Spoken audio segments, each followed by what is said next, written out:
The screen flickers into life, dragging the viewer into the grainy, unstable texture of an old film reel. A low, rhythmic hum of static rises from the silence, steady and persistent, like a heartbeat caught in a loop.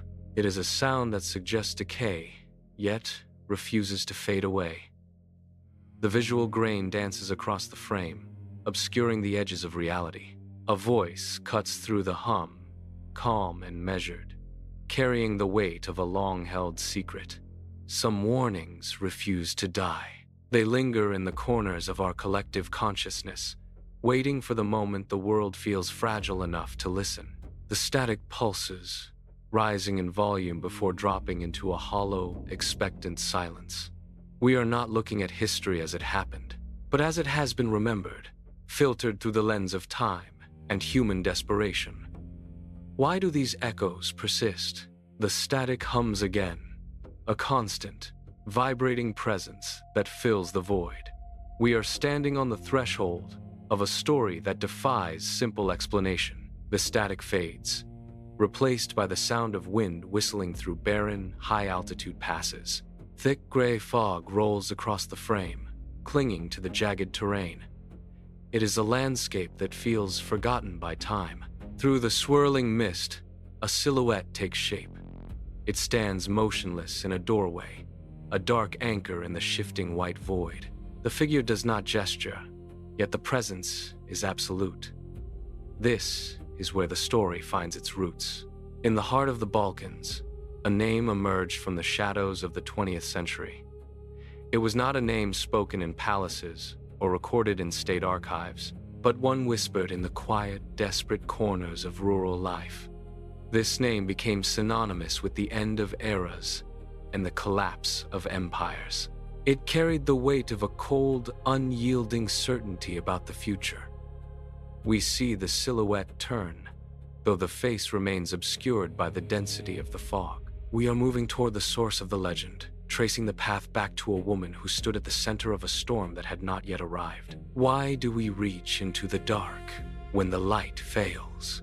It is a reflex, born of profound vulnerability. When the structures of our lives begin to tremble, we do not look for logic. We look for a map. We seek a voice that claims to have seen the path ahead, even if that path is paved with shadows. This is the core of our collective anxiety. We are a species that cannot bear the weight of a truly unknown tomorrow. In our most fragile hours, we construct legends to fill the void. We elevate the obscure, turning whispers into prophecies and silence into certainty. It is a desperate trade. We offer our fear in exchange for the illusion of control. This phenomenon is not unique to any one era, yet it finds its most potent expression in the lives of those who stand apart from the world. We look for someone who might have already seen the storm, someone who can name the thunder before it breaks. We are not merely studying a historical figure. We are examining the mirror of our own desperation. As we peel back the layers of this myth, the search begins here, with a woman whose life became the vessel for our deepest uncertainties. The fog clears, revealing a landscape defined by silence and the bite of winter. Frost clings to the stalks of dried grass in fields that stretch toward the horizon, empty and gray. The camera tracks slowly over the uneven earth, capturing the stillness of a place where time seems to have stopped. A title card fades in, stark and white against the frozen ground. Chapter 1. The woman behind the legend. The transition is absolute. We move away from the grand theories and descend into the physical reality of a single life. This is the ground where the myth was first forged, not in the halls of power, but in the harsh, unyielding soil of rural poverty. The name Vangelia Gushterova begins to replace the abstract concept. We see a person shaped by the isolation of her own world. The wind picks up, rattling the dry branches of a lone tree. The legend begins to shed its armor, revealing the woman. The year is 1911. In the rugged terrain of the Balkans, survival is a daily negotiation with the land. Vangelia Gushterova enters a world where the rhythm of life is dictated by the sun and the soil. There is no surplus here. Every meal is a product of back-breaking labor, and every winter is a test of endurance. The village is a cluster of stone and timber, isolated by mountains that trap the cold and stifle the reach of the outside world. Families exist in a state of constant, quiet struggle, where the primary objective is simply to see the next harvest. In these early years, the reality of her existence is defined by the weight of a wooden bucket, the rough texture of hand-woven grain sacks, and the biting chill that seeps through thin walls. There are no grand expectations, only the immediate, pressing needs of a household. The landscape is unforgiving, demanding total physical investment just to exist. It is a life stripped of artifice. The shift happens in a heartbeat. A sudden, violent gust of wind tears through the valley, carrying grit and debris that blinds the air. Vangelia is caught in the open, the sky turning a bruised, unnatural shade of violet. There is no warning, only the impact of the storm. A branch snaps, whipping through the air with the force of a lash. The world goes dark. Not the darkness of night, but a total, absolute erasure of light. She falls, her hands clawing at the dry, abrasive earth as the sensation of depth and distance vanishes.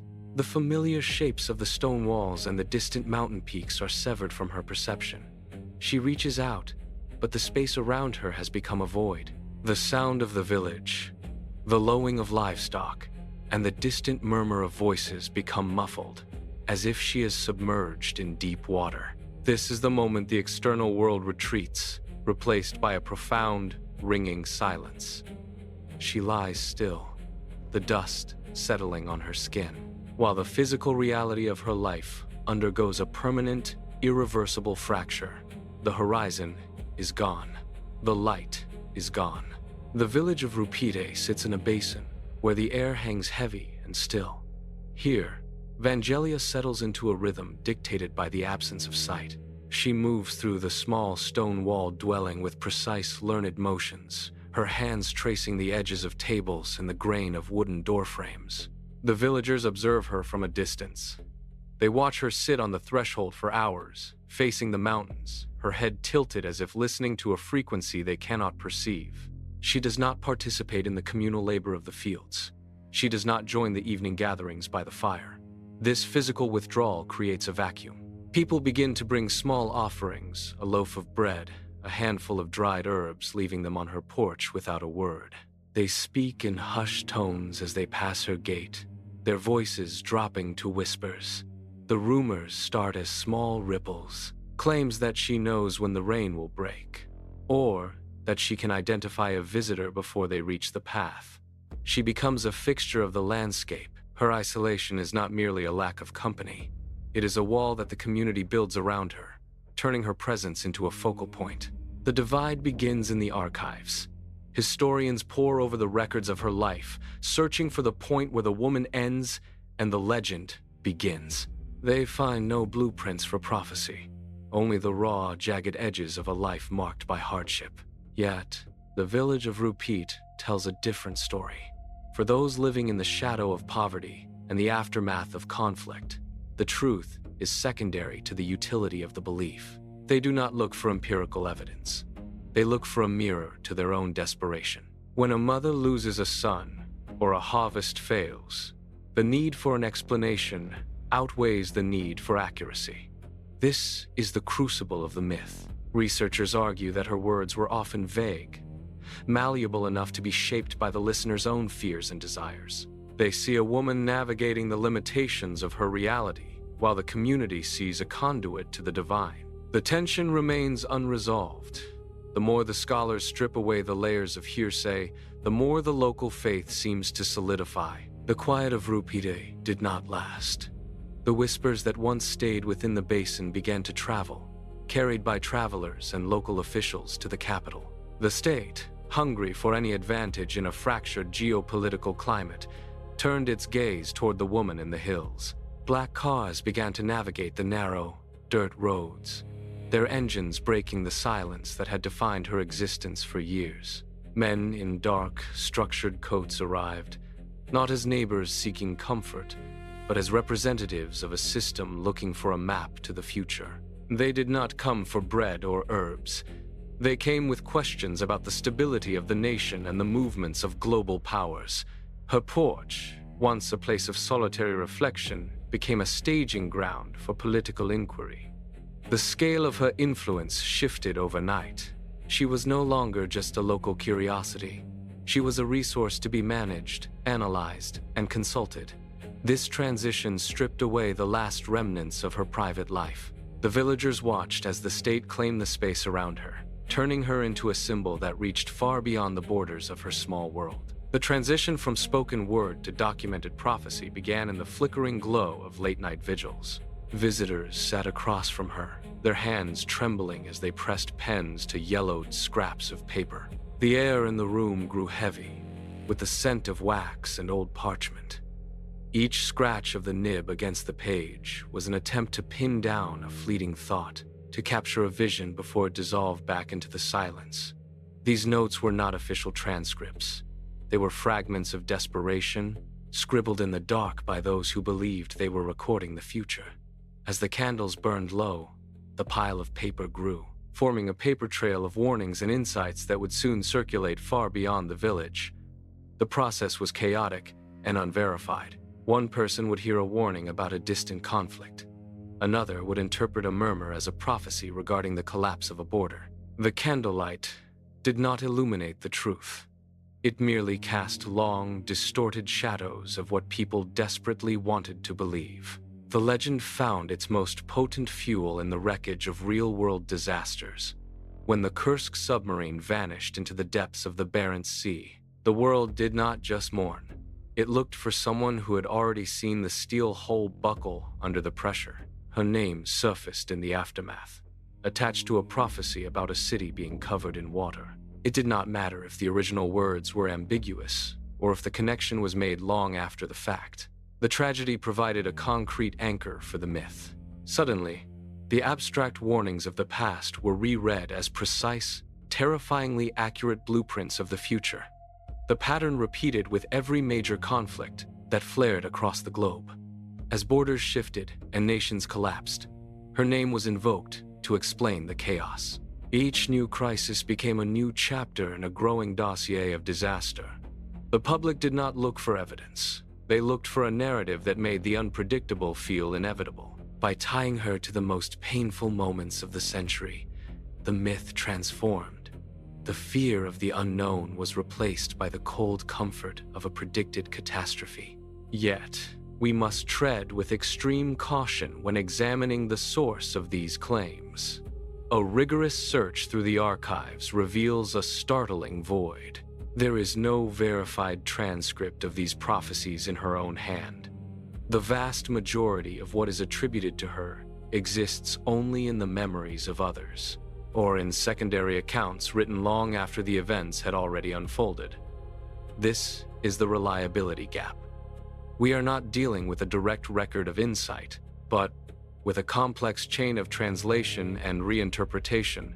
A whisper heard in a village decades ago was often filtered through the lens of a later, more desperate political climate. As these stories passed from one witness to the next, the original meaning was stripped away and replaced by the anxieties of the present. Someone would take a vague, rhythmic utterance and, with the benefit of hindsight, force it to align with a specific historical disaster. This was not a process of recording history. It was a process of retroactive construction. The words were not etched in stone by the seer, but molded like clay by those who needed the prophecy to be true. By the time these claims reached the public, they had been polished, sharpened, and tailored to fit the narrative of a world in crisis, effectively erasing the original reality of her life. These predictions are not static artifacts of the past. They are living, breathing entities that evolve with every retelling. When we examine why they persist, we find that they function less like prophecies and more like mirrors. They reflect our own modern anxieties back at us, magnified and distorted by the weight of our current concerns. A warning about a drought in the 20th century is easily repurposed to address the climate crises of today. A vague mention of conflict is quickly mapped onto the latest geopolitical fracture. This is the true power of the myth, its malleability. Because the original words are so often lost or ambiguous, They provide a blank slate upon which any generation can project its deepest fears. We do not look to these stories for objective truth. We look to them for a narrative that makes our own instability feel part of a larger, preordained pattern. The myth survives because it is never finished. It is constantly being rewritten by the very people who consume it. Fear is a master architect. When the world loses its familiar shape, we retreat into the architecture of our own minds, seeking a way to navigate the encroaching dark. Imagine a long, windowless corridor, stretching into an uncertain distance. There is no light at the end, only the sound of our own footsteps echoing against cold stone walls. This is the space where the myth of the seer thrives. In the absence of clarity, we do not simply stand still. We begin to build. We hang portraits of our anxieties on the walls and call them warnings. We paint patterns onto the floor and call them paths. Every step forward in this corridor is an attempt to impose order on a void that offers none. We are not looking for the truth of the future. We are looking for a wall to lean on, a handrail to grip, or a signpost that promises we are not walking into a dead end. The corridor is empty, yet we populate it with the specters of our own making. We construct this internal labyrinth because the alternative, the raw, unscripted, and terrifyingly open future, is a weight we cannot carry alone. We build the map because we are too afraid to walk without one. The hunger for a map of the future is not a casual curiosity. It is a survival mechanism. When the news cycle accelerates and the foundations of our global systems begin to fracture, the world feels like a ship losing its rudder in a storm. We look at the headlines, the shifting borders, and the sudden collapses of long-standing institutions, and we feel the vertigo of total unpredictability. In these moments, the human mind rebels against the void. We demand a script. We crave a sequence of events that has already been written, because a written future is a contained future. If a disaster was foreseen, then it was not random. If it was not random, then it was inevitable. We trade the terrifying freedom of an open-ended tomorrow for the cold, rigid comfort of a prophecy. By pinning our hopes on the idea that someone else has already walked this path, we convince ourselves that the storm is not a catastrophe, but merely a chapter in a story that has already reached its end. The mind is a relentless machine for finding order. When faced with the raw, jagged data of a world in crisis, our brains refuse to accept the existence of pure randomness. We are wired to scan the static, looking for connections, for sequences, for the ghost of a design in the chaos. This is not a spiritual gift. It is a biological reflex. We see a spike in oil prices, a drought in a distant land, and a political protest, and our neurons fire to link them into a singular, inevitable arc. We call this prophecy, but it is actually pattern recognition pushed to its absolute limit. When we are afraid, our threshold for evidence drops. We stop questioning the gaps and start filling them with narrative glue. We take disparate, unrelated events and force them into a line, convinced that the dots were meant to be connected all along. This process strips away the terrifying reality that most of history is just noise. By imposing a structure on the void, we trick ourselves into believing the world is a coherent story. We manufacture them to keep the panic at bay. The myth survives because our biology demands it. Look at the horizon of a modern metropolis at dusk. The glass towers, the tangled veins of traffic, the endless grid of lights flickering to life against the encroaching dark. These are not just centers of commerce or human habitation. They are the physical manifestations of our collective cultural memory. When we look at these blurred, distant skylines, we do not see architecture. We see the stage where our deepest urban fears play out. The camera pans over these concrete canyons, and we recognize the silhouette of our own vulnerability. In the density of the city, every shadow feels weighted with potential crisis.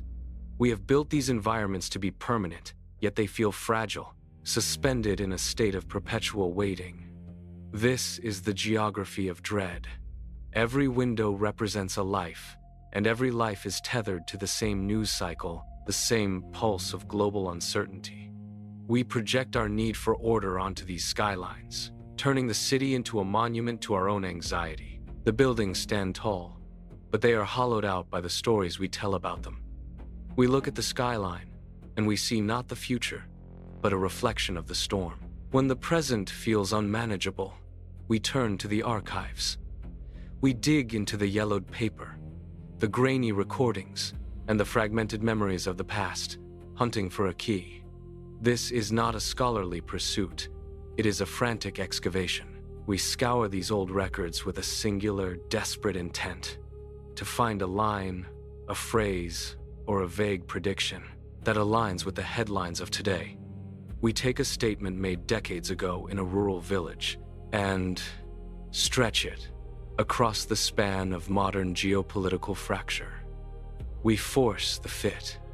If a conflict erupts in a distant region, we search the archives until we find a quote that can be bent to match the map. It is a process of retrospective validation. By anchoring our current terror to a voice from the past, we construct a safeguard against the absolute unknown. We turn the archive into a weapon against uncertainty. It does not matter if the original context is lost. What matters is the illusion of continuity. The genius of the prophecy lies not in its clarity, but in its profound, calculated emptiness. We crave a map, yet we are given a Rorschach test. A statement that specifies nothing is a statement that can contain everything. When a prediction is vague, it acts as a mirror, reflecting the specific anxieties of whoever happens to be looking into it. If the world fears economic collapse, the words shift to fit the market crash. If the world fears war, the same words are reread as a blueprint for conflict. This is the structural strength of the legend. It is a vessel designed to be filled by the observer. We mistake this malleability for depth. We assume that because the words can be applied to so many different catastrophes, they must hold a hidden, singular truth. But the truth is far simpler. The vagueness is the point. It ensures that the prophecy never expires. It remains perpetually relevant because it never commits to a single, verifiable outcome that could be proven wrong. By refusing to be precise, the myth remains untouchable. It survives because it is a ghost, shifting its shape to haunt every new generation, always just out of reach, always just specific enough to feel like a warning. Now, the pace has changed. We live in an era where the horizon moves faster than we can track. Algorithms dictate our information. Global networks pulse with constant, unfiltered crisis, and the speed of technological evolution leaves us breathless. This is not just progress. It is a fracture in our sense of time. In this high-velocity environment, the future feels less like a destination and more like a collision. We are drowning in data, yet we are starving for meaning. This is why the name resurfaces with such aggressive, renewed vigor. When the digital world becomes too cold, too complex, and too fast to comprehend, we reach for the primitive. We look for a voice that predates the silicon, a voice that speaks in the language of fate rather than code. The myth of the mystic provides a necessary counterweight to our technological vertigo. It offers a promise that, despite the chaos of our machines, there is a human, ancient order to the storm. We want to believe that the future is not a chaotic void, but a path already walked by a blind woman in a quiet village. The panic is no longer a whisper, it is a roar. We scan the headlines with a feverish intensity, looking for the one detail that confirms our worst suspicions. Every market fluctuation, every sudden weather anomaly, every flickering light in a distant city is now treated as a potential omen. We are trapped in a feedback loop of our own making. We feed the static with our attention, and the static, in turn, feeds our dread. People scour forums and archives, piecing together fragments of old quotes to explain the current instability. The logic is secondary. The urgency is everything. We are a society standing on a precipice, desperate for a sign that the fall is not inevitable. We treat the chaotic noise of the internet as a modern oracle, reading into the digital debris the same way ancient cultures read the flight of birds. The desire for order has become a physical hunger. We do not want facts. We want confirmation that the chaos has a shape. The static is no longer just noise. It is a mirror, and we are terrified of what we see reflected in the dark. We reach for the myth because the alternative is unbearable. To accept that the future is a blank, unwritten page is to accept that we are entirely alone in the dark. We cannot hold that thought. Instead, we cling to the idea that the path has already been walked. We project our need for safety onto the past, insisting that someone else stood here before us, saw the storm, and left a trail. It is a profound act of psychological displacement. We take the uncertainty of our own lives and graft it onto a figure who exists outside of time. We want to believe that the map exists, even if we cannot read it. We want to believe that the tragedy, the collapse, and the recovery were all part of a sequence that was witnessed long ago. This is the peak of our collective delusion. We are not looking for truth. We are looking for the comfort of a finished story. We convince ourselves that the future is not a void, but a path already trodden. By believing this, we transform the terrifying unpredictability of our existence into a narrative that has already reached its conclusion. We are not just waiting for the future. We are desperately trying to remember it. We must now confront the silence. It is a heavy, unyielding presence that sits at the center of the legend. When we strip away the layers of retelling and the weight of our own projections, we are left with a stark, empty space. There is no verified transcript of these prophecies. There is no objective documentation that survives the scrutiny of time. We search the archives, we pore over the notes, and we find only gaps where certainty should be. The evidence does not exist. We are left with fragments, rumors, and the echoes of voices that have long since faded. To treat these claims as gospel is to ignore the human element of myth-making. We are not documenting a history. We are participating in a ritual. The mystery is not found in the accuracy of the predictions, for there is no proof to measure them against. The mystery lies in the persistence of the belief itself. We keep the name alive not because of what was proven, but because of what we refuse to let go. The silence is not a failure of the record. It is the canvas upon which we paint our own desperate need for meaning. Look closer at the faces. The screen flickers, with portraits pulled from the dust of forgotten albums. They are unidentifiable, blurred by time and the harsh glare of the camera. Each face is a map of a life lived in the shadow of the rural Balkans. There is a furrowed brow, a set jaw, a gaze that looks past the lens. These are the people who lived in the orbit of the myth. They are not prophets. They are not symbols. They are the human element that the legend has systematically erased. We see a woman with hands calloused by fieldwork, her eyes fixed on something outside the frame. We see a man standing in a doorway, his features obscured by the grain of the film. They are the reality that the prophecy obscures. When we force these faces to carry the weight of global destiny, we strip them of their own stories. Look at the eyes in these portraits. There is no cosmic foresight here. There is only the endurance of a life, defined by poverty. The question is no longer what she said, but why we still listen. We are trapped in a cycle of our own making. Every time the world tilts toward chaos, we reach for the name of Vangelia Gushterova. We do not reach for her because the records are clear. We reach for her because the records are absent. The lack of proof is the engine that keeps the legend running. It allows us to project our current fears onto a blank screen. We are not studying a prophet. We are participating in a mass act of preservation. We feed the myth with our own urgency. We translate, we edit, and we amplify, ensuring the legend never settles into the quiet of history.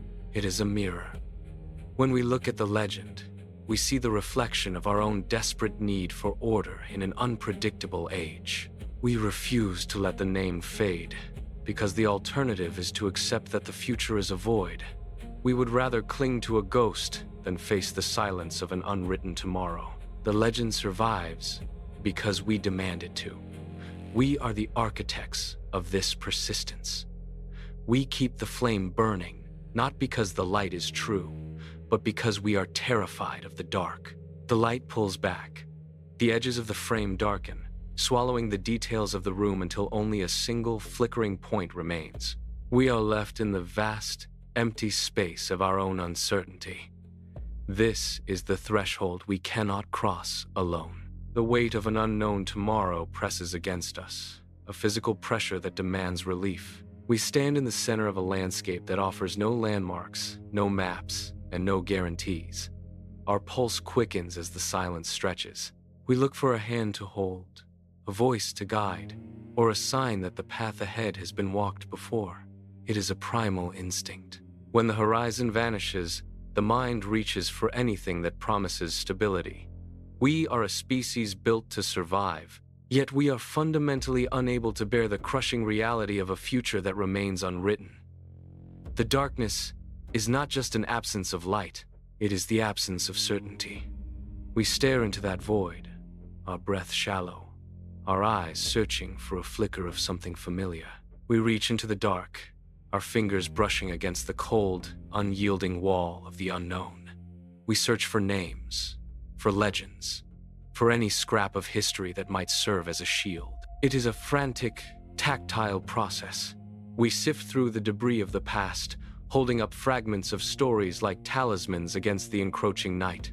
We want to believe that someone, somewhere, already mapped this terrain. We want to believe that the storm currently gathering on our horizon was already weathered by another. We grasp at these whispers because they provide the illusion of a path. They are the artifacts of our collective anxiety, forged in the heat of our need for order. When we speak the name of Vangelia Gushtarova, we are not just recalling a figure from the past. We are casting a line into the void, hoping to feel a tug from the other side. We are desperate for the confirmation that the future is not a chaotic, blind leap, but a destination already reached. We cling to these echoes because they are the only things that break the absolute silence of the coming years. We are not searching for facts. We are searching for a witness to our own survival. Someone who can tell us that the darkness is not empty and that the path ahead has been walked before. The light remains, a single rhythmic pulse in the center of an infinite, lightless expanse. It does not illuminate the world. It only marks the depth of the surrounding shadow. We watch it struggle against the encroaching cold, a tiny, fragile spark that refuses to extinguish. This is the final anchor. We have spent our history building these beacons, convinced they would show us the way through the storm. Yet, as the light wavers, we see the truth.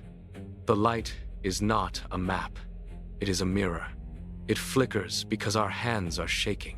It persists because we are terrified of what lies beyond its reach. We do not keep the name of Vangelia Gushtarova alive because she held the truth. We keep it alive because we cannot bear the silence of a future without a witness. As long as the pulse of human fear beats, the legend will hold its place in the dark. We turn our eyes away, but the image remains burned into our sight. The landscape is vast, the night is absolute, and the flickering light is all we have. It will burn as long as we need it to. It will vanish only when we finally learn to walk into the dark without looking back.